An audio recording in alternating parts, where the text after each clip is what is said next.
2015. You can go look it up in the Star Tribune. I put a column in there about calling for a refugee program timeout.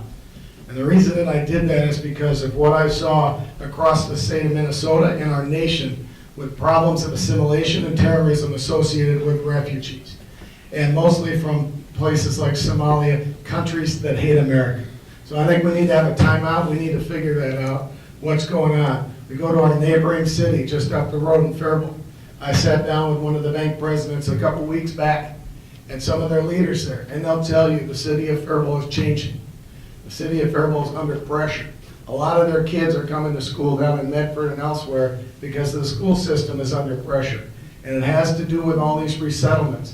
Many of the governor's candidates have picked up on this, and they're talking about how we should no longer have refugee resettlements in Minnesota. And I tell them that's good, and I understand that's their policy, but we have to do it nationally because they'll go to Dayton and come here. We just need to figure it out. I support safe zones over in those other countries so people can be repatriated to their home countries. We have to make sure that we protect our country from people who believe in supremacy, who will not adhere to our Constitution, who will put our way of life at risk, who are at odds with Western culture. It's just that simple in my book.